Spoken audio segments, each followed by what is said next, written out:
Perkenalkan, nama saya Herdianto, NIM 1801020055, jurusan Sistem Informasi. Assalamualaikum warahmatullahi wabarakatuh. Nama saya Ustaz Melati, NIM 1801020056, jurusan Sistem Informasi. Perkenalkan, nama saya Yanti Kusuhali, NIM 1801020057, jurusan Sistem Informasi. Perkenalkan, nama saya Jelir Lesin, NIM 180102058, Prodi Sistem Informasi. Assalamualaikum warahmatullahi wabarakatuh.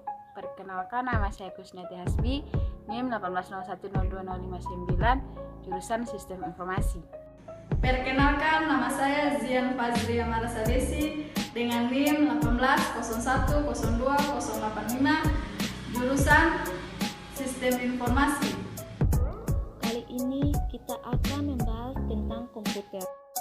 Komputer berasal dari bahasa Latin computare yang artinya alat hitung. Menurut John von Neumann, arsip komputer terdiri dari 4 bagian utama, yaitu aritmatika dan logik unit atau ILU, yang merupakan bagian dari unit kontrol atau CPU media penyimpanan atau memori, dan alat masukan input dan hasil keluaran dan output secara kolektif dinamakan in, out, or, utama inputan atau masukan.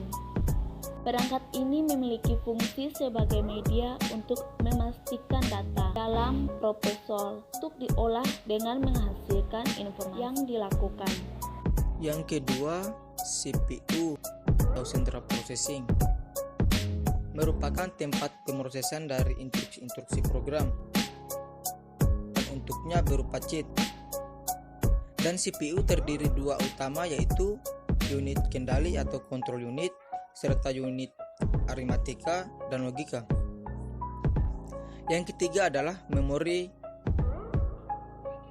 Memori merupakan media penyimpanan data pada komputer, dan jenis memori terbagi menjadi dua, yaitu yang pertama adalah RAM. RAM adalah memori utama bagi komputer yang mengarahkan data yang diproses oleh prosesor. RAM sendiri bersifat volatile, yang artinya data yang disimpan di dalamnya akan hilang ketika tidak dialiri arus listrik.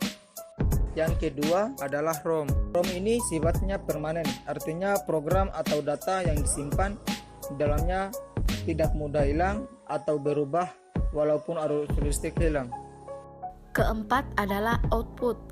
Perangkat output adalah perangkat komputer yang digunakan untuk menampilkan atau menyampaikan informasi kepada penggunanya. Informasi yang ditampilkan oleh komputer merupakan hasil dari pemrosesan yang telah dilakukan oleh komputer. Komputer generasi pertama pada tahun 1946 ialah tahun dibuatnya komputer generasi pertama dengan menggunakan tabung-tabung sebagai komponen dasar pembuatannya. Tabung yang sebagai komponen dasar ini memang dikenal tidak efisien berbagai aspek, sebab komponen tersebut cepat sekali panas ketika dipakai. Selain itu, komponen ini memerlukan daya listrik yang sangat besar dalam komunikasiannya. Electronic Numerical Integrated dan komputer atau ANIAC adalah salah satu contoh komputer generasi yang pertama. Untuk komputer generasi pertama diciptakan juga oleh J. Presper dan John Mauchly di University of Pennsylvania. Mereka berdua membangun ANIAC dengan menggunakan 18.000 tabung vakum dengan ukuran 1.800 kaki dan mempunyai berat yang mencapai sekitar 30 ton. Ciri-ciri komputer generasi pertama. Yang pertama, memiliki hardware ukuran yang jauh lebih besar serta memerlukan ruang yang luas. Yang kedua, program hanya dapat dibuat memakai bahasa mesin. Yang ketiga yaitu membutuhkan daya listrik yang sangat besar. Komputer generasi kedua.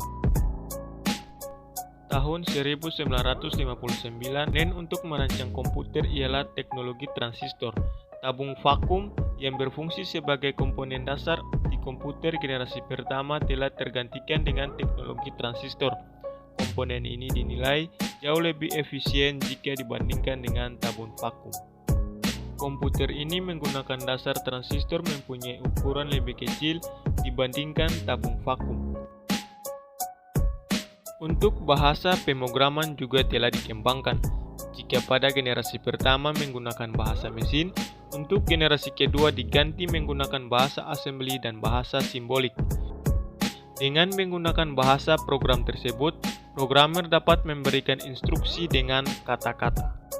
Ciri-ciri komputer generasi kedua yaitu: yang pertama, telah menggunakan operasi bahasa pemrograman tingkat tinggi Fortran dan COBOL. Yang kedua, mampu memproses secara real time dan juga real sharing. Yang ketiga yaitu ukuran fisik jauh lebih kecil jika dibandingkan komputer generasi pertama.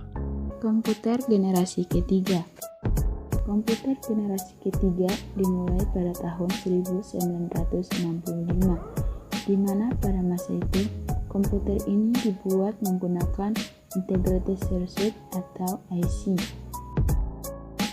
Teknologi ini menggeser fungsi transistor sebagai komponen dasar komputer, namun transistor masih tetap digunakan, akan tetapi ukurannya lebih diperkecil. Beberapa transistor yang berukuran kecil tersebut dimasukkan ke IC bersama dengan transistor dan kapasitor. Komputer generasi ketiga ini menjadi komputer pertama yang dapat membuat operator berinteraksi menggunakan keyboard dan monitor dengan tampilan sistem operasi. Ciri-ciri komputer generasi ketiga yaitu: pertama, listrik yang digunakan lebih hemat. Kedua, software akan lebih meningkat. Yang ketiga yaitu komputer sudah dapat melakukan multiprocessing. Komputer generasi keempat. Komputer yang kita pakai pada saat ini merupakan komputer generasi keempat, di mana generasi keempat ini dibuat dengan menggunakan kompletator yang bernama microprocessor. Chip microprocessor memiliki ribuan transistor dan beberapa elemen sirkuit yang mana saling terhubung menjadi satu. IGA menjadi sebuah perusahaan yang paling berpengaruh pada perkembangan chip microprocessor. Perusahaan dari IGA berhasil menggantikan komputer yang memiliki ukuran yang besar hingga menjadi sangat kecil, sehingga membuatnya menjadi efisien. Banyak sekali kemajuan pesat yang terjadi pada generasi keempat ini, seperti diciptakan mouse, traveler user, tentang VIS, GUI atau laptop. Ciri-ciri komputer generasi keempat. Yang pertama, dapat menggunakan LSI integration. Yang kedua, sudah dikembangkan dengan memakai semikonduktor dan mikroprosesor yang berbentuk seperti chip untuk memorinya. Yang ketiga, selalu muncul komputer baru yang lebih efisien dan mudah untuk dibawa kemana-mana seperti laptop. Nah, teman-teman, telah perkembangan komputer dari generasi pertama sampai generasi keempat atau sekarang.